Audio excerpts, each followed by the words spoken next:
il faut aussi que les élèves s'y sentent bien, qu'il y ait une sécurité à tout niveau, et aussi pour les équipes pédagogiques que ce soit fonctionnel. Mais il faut savoir qu'aujourd'hui, je pense que les collègues avec moi, c'est clair, c'est-à-dire que l'école aujourd'hui publique du intercommunal du groupe scolaire, c'est le bâtiment B, le bâtiment C et le bâtiment B. Bon, avec des améliorations à venir. Parce que remplacer le subvention.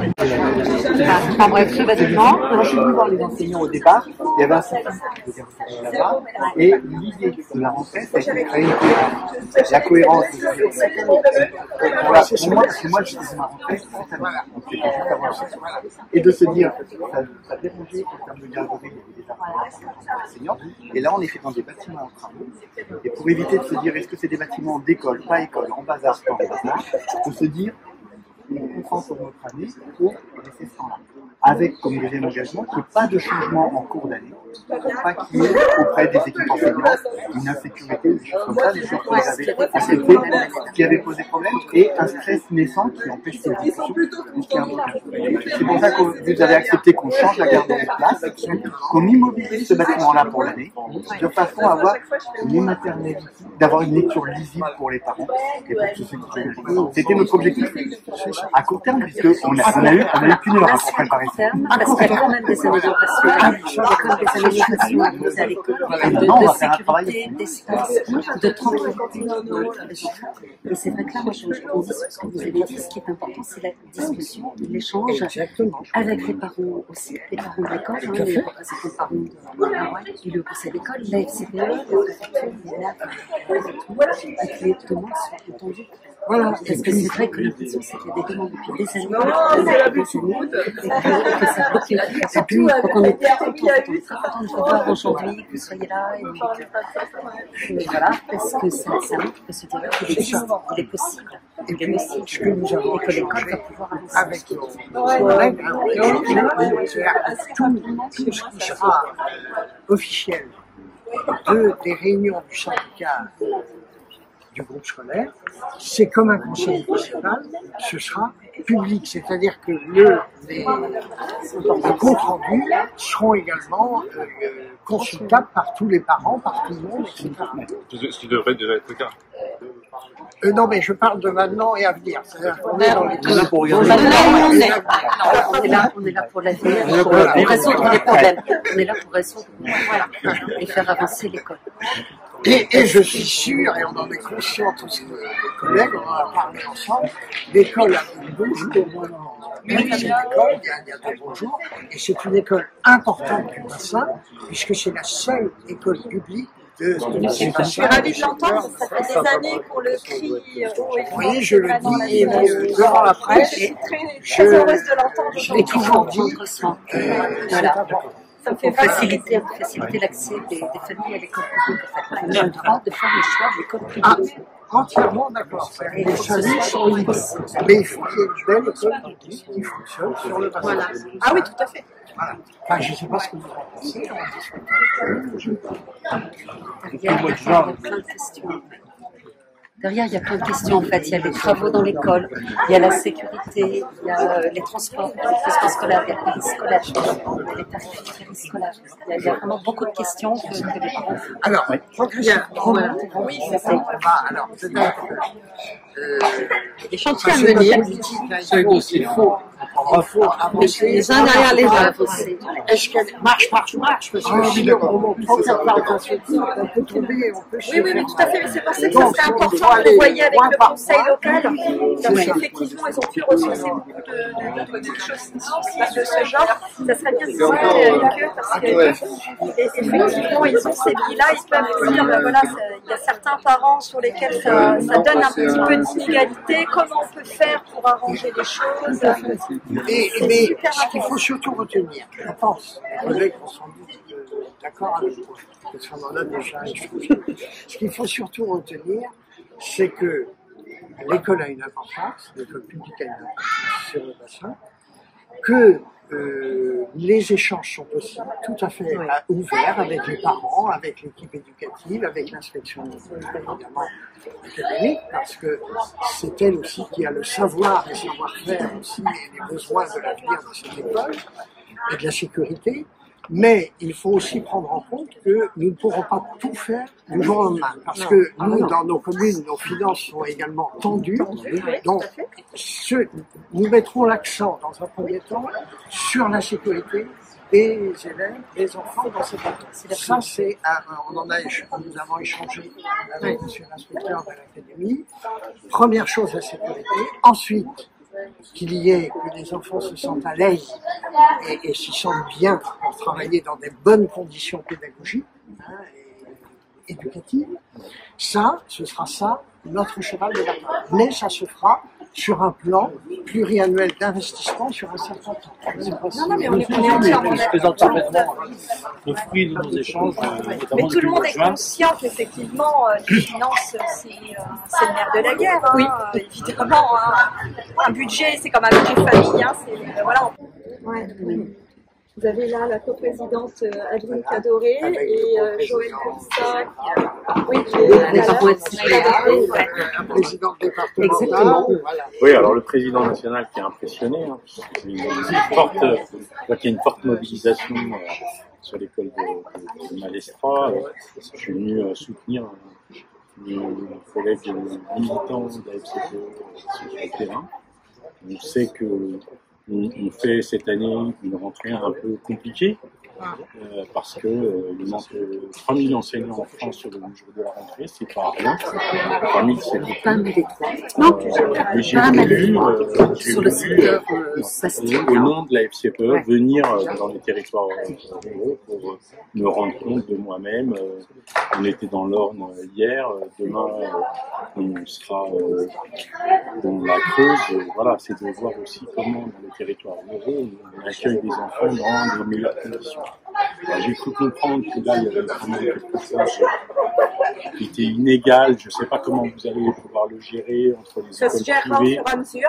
Entre les écoles privées, les écoles et l'école publique de Malestra, mais je fais confiance aux équipes parce que je crois qu'il y a un dialogue qui s'est reconstitué d'après ce que m'a dit Madame le maire, et je vous en remercie pour que on travaille pour un élément qui est l'enfant, qu'on est au centre de préoccupation de tout un chacun ici, à la fois les parents bénévoles, les élus que vous êtes et la communauté éducative tout entière.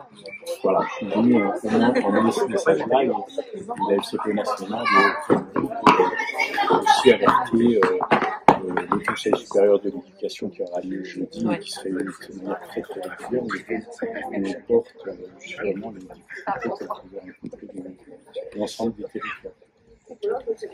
Merci, Monsieur le Président. Merci. Un petit peu sur l'école, le dialogue qui s'est réuni.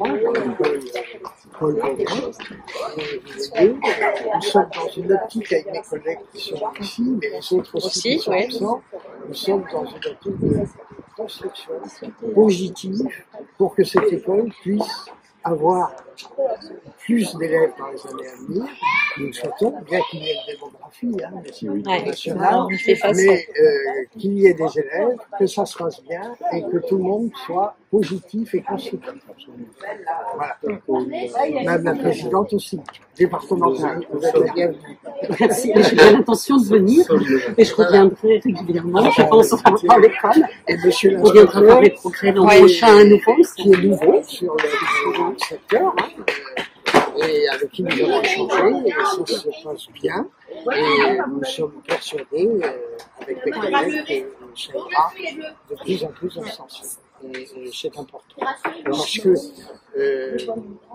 quand il y a quelque chose, on en parle, on crève l'abcès, mais surtout, on ne met pas tout sur la place publique parce que globalement la population de toutes les communes ne comprend pas forcément parce qu'il faut avoir les clés de chaque dossier technique, parce que vous savez, mes collègues verts le savent, c'est de plus en plus compliqué l'économie locale et c'est de plus en plus technique. Donc nous avons les clés de cette technicité et donc c'est pourquoi il vaut mieux en parler avant. Et puis après, je suis pour la presse, c'est évident, mais il faut communiquer positivement pour cette époque. Voilà, et le dialogue, tout à fait. Et le dialogue, c'est le point fort de la FCPE. C'est vraiment, c'est un choix, et c'est un point fort de dialogue avec tous les responsables, en fait. Vraiment, sont décisionnaires. Par contre, la fédération, on passe ce message des parents à discuter. Non, oui, je dois les excuser, mais ils m'ont envoyé un message, ça veut dire qu'ils ne fonctionnent pas. C'est quand il n'y a pas de solution, c'est quand les messages sont pas je travaille, voilà, ça s'entend. Mais voilà, oui, on a créé un moment, c'est quelque chose dans la presse. Oui, pour que les femmes d'avance aussi, c'était pas pour délivrer. De toute façon, là, on a dû remettre le dialogue en place. Alors, on est d'accord. Hein, on n'a jamais été fermé. C'est ce qu'on demande. Parce que voilà, d'avoir des murs en face des parents, c'est vrai que ça n'aide pas à avoir une ambiance sereine. Alors, désormais, nous sommes dans la lecture du livre. Les pages précédentes sont tournées et maintenant nous avons tout à fait à lire l'avenir. D'accord. Donc un dialogue constructif pour une nouvelle école à Malétra. La difficulté parfois, c'est vrai que comme nous sommes ici sur une école qui quelque part est communale, les choses sont parfois un peu plus compliquées que si c'était simplement communal. Et donc parce qu'il faut déjà s'arranger plusieurs maires, etc., avec certains qui participent complètement à l'investissement et d'autres qui participent moins. Bon, on a des problèmes. C'est le problème des syndicats, Paul. Il faut aussi, à un moment donné, c'est tout l'avantage d'être un syndicat et la complexité. On n'a pas les épaules financières pour porter des grosses équipes et on doit les porter. Donc, à un moment donné, ça peut pêcher. On a fait les frais, tous. Aujourd'hui, on repart différemment. On demande au maire de prendre effectivement la tête de pont avec ses équipes sur sa commune. Toutes les communes participent pour cela, financièrement. Mais ensemble, mais c'est aussi tout l'avantage d'être en syndicat, c'est qu'on a nos propres décisions, c'est très intéressant parce qu'on arrive à faire évoluer pour chacun. Essayer de comprendre chacune de nos habitants dans nos propres communes, dont l'enfant vient bien à l'école publique, de notre secteur, parce que c'est bien notre école, et un jour on aura tous nos noms de villages écrits sur l'école, le nom de commune, Missiriac, le Cadac, et ainsi de suite, d'accord? Ça me paraît la moindre des choses, que les gens puissent s'identifier en tant que Missiriacois, mon enfant est dans son école. Voilà. Quand bien même, et on est sur le territoire de Malétra, c'est bien. Mais c'est important, quoi. Et donc c'est le pilotage RH vraiment qui peut poser aussi des grosses difficultés. Alors évidemment, j'associe la directrice qui est à nos côtés sur ce travail-là, mais le fait d'avoir des services pour, oui, ça va part du problème et solutionner. Faut être réaliste. Il y a quand même plusieurs ATSEM, je sais plus le nombre. Deux ATSEM sur notre. Bon voilà, il faut gérer quoi. Oui, tout à fait. Oui, et puis globalement, si tu veux, nous, au niveau régional par exemple, on a des lycées publics, mais aussi des lycées privés. Donc nous, on applique évidemment le fait que si les parents s'organisent, et il faut évidemment leur donner des conditions pour qu'ils puissent effectivement choisir, parce que sinon c'est un peu compliqué. Et donc le choix des parents, ça me paraît être la première des choses. Et donc on est attentif à ça. Ouais. Vraiment co-construire, moi j'y tiens, avec mes collègues. On est vraiment sur cet esprit-là. Moi je veux plus le système, on demande et on répond. Non. On co-construit réellement avec les parents en charge et l'équipe éducative bien sûr. Qu'est-ce qu'on a besoin pour cette école? De quoi, comment on va évoluer demain? Sur quoi on met la priorité? Parce que nos budgets ne sont pas extensibles. Donc effectivement, de temps en temps, on devra se dire là on s'arrête. Bon, j'ai bon espoir vraiment qu'on arrive à bien évoluer ensemble. Pour avoir parlé avec monsieur l'inspecteur, je sais qu'il sera à nos côtés et du coup, ce sera vraiment intéressant parce qu'il y a aussi des évolutions de la société auxquelles nous allons devoir faire face et qu'il va falloir prendre en considération dans la pédagogie que vous apportez, la façon dont on va fonctionner dans nos écoles. En termes aussi, on aura un jour les transports aussi à vérifier. parce que bah, les familles évoluent. Là, la société ne fonctionne plus comme il y a quelques années. Donc, on a tout ça à travailler, mais ensemble. Moi, je suis plus parent d'enfants de petit âge et je vois bien que ça a vite évolué. Donc, il faut prendre ça en considération. Et je pense qu'on est tous prêts à le faire. Monsieur Gilles, enfin Bruno vient de le dire. Il n'y a pas de raison. Loïc est là aussi avec nous pour confirmer. Voilà. Il faut savoir que c'est la démocratie, c'est comme avec les parents d'élèves. Hein. Quand nous aurons des échanges, quelquefois le ton monte. Et puis, ça arrive entre nous aussi vers... Bien sûr, parce qu'on n'est pas toujours d'accord. Mais on met toujours ensemble l'intérêt général et l'intérêt de l'école. Et puis, c'est quand on n'est pas d'accord, monsieur le maire, qu'il y a des choses à rendre d'accord. Parce que c'est quand on n'est pas d'accord qu'on voit les petits bouts de chacun et qu'on peut construire. Tout à fait, c'est pour ça que c'est ça, la démocratie, c'est chacun ses trous. Et après, on fait au mieux en fonction des budgets, en fonction de la technicité, etc. Et on avance. Sachant que certains projets, c'est plutôt sur plusieurs années.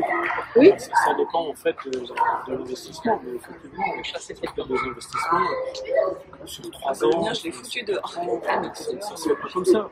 On a des investissements en cours qui sont quand même importants.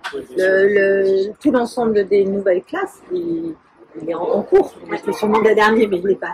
Il est loin d'être fini. Donc voilà, tout ça, ça pèse encore sur les épaules. Il faut savoir les gérer et les financer. Il ne s'agit pas de dire demain on va louer des classes parce qu'on n'est pas capable de les financer. On est bien d'accord. Donc il faut vraiment prendre tout ça en considération. Mais ça n'empêchera pas d'évoluer. Parce que c'est pas toujours une question de moyens, que de moyens financiers. Les énergies humaines bien mises en exergue, on arrive à créer des choses sur les cours de récré ou autres qui sont demandées aujourd'hui par les parents.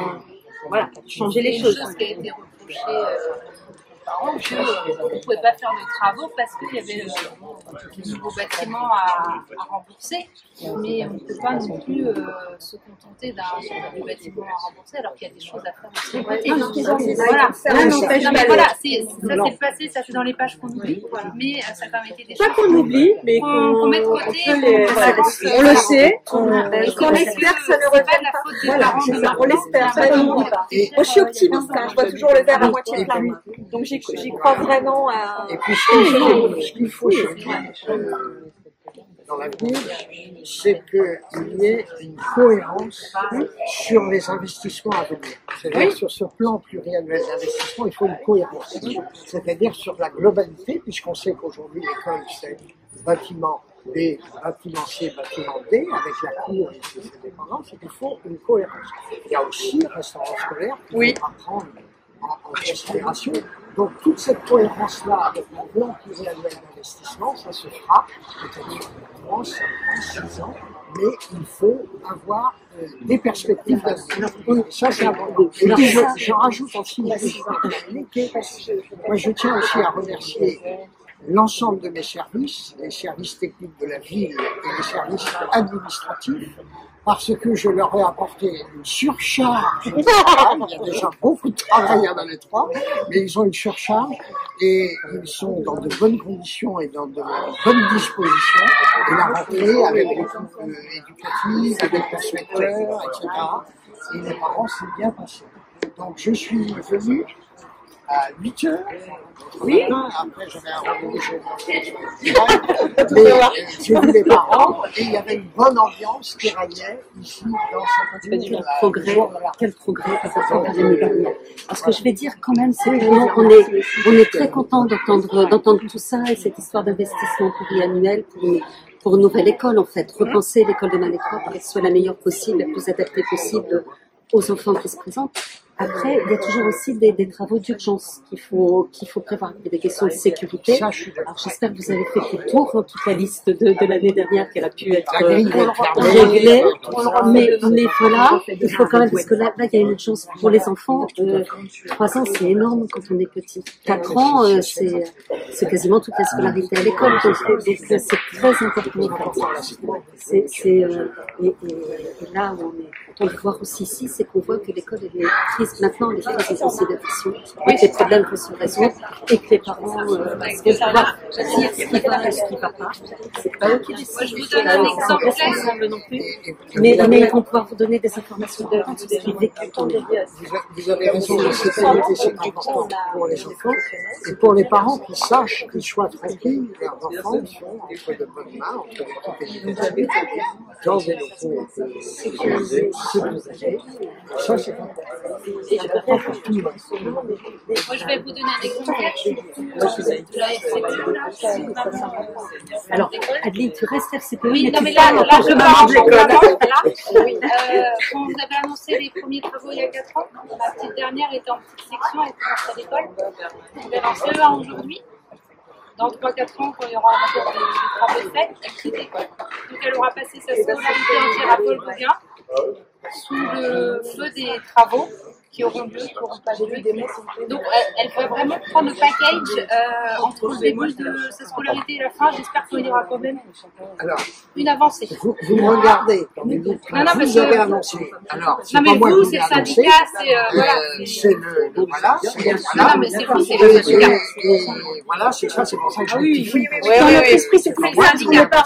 On le sait. Parce que quand nous annoncerons, nous, parce que c'est on y tient, hein, parce que c'est une entité. Hein, mais il y aura aussi et on aura bien annoncé au nom de tous, eh bien, nous annoncerons, mais nous annoncerons clairement. C'est-à-dire, si on ne peut pas le faire, on vous le dira, sans polémique, on peut être transparent. avec des arguments, mais sachez que nous ferons un maximum dans ce plan pluriannuel d'investissement pour l'avenir de cette école. Mais du coup, là, ce que vous parlez d'annoncer, c'est pour les futurs travaux. On est d'accord. Les travaux qui devaient être... travaux, parce que c'est pas que de l'aménagement, c'est quand même des travaux assez lourds à mener dans cette école. Et au niveau sécurité, est-ce que c'est des choses que vous êtes encore seulement en train de réfléchir ou ça va réellement Nous travaillons avec mes services, justement mes services administratifs, les services techniques, et nous en reparlerons parce qu'il faut savoir, et ça je tiens à bien le souligner, le syndicat scolaire garde son autonomie de prise de décision. Ce sont les maires, les membres du syndicat issus des différents conseils municipaux des 6 communes qui sont membres, c'est le syndicat qui prend les décisions. Par contre, il y a une convention de gestion entre le syndicat et la ville de Malétroit, et la ville de Malétroit adopte, après met en application la politique du syndicat. Si vous voulez, c'est exactement comme une mairie, c'est l'exécutif, l'ensemble des conseillers municipaux décide, l'exécutif, le maire et ses adjoints, décident de la politique de la commune. Après, c'est le conseil municipal qui vote, et après, les services techniques et administratifs des différentes communes mettent en application ce qui est décidé par les élus. Et pour le syndicat, ce sera la même chose. Voilà. Je ne sais pas si vous êtes d'accord. Oui.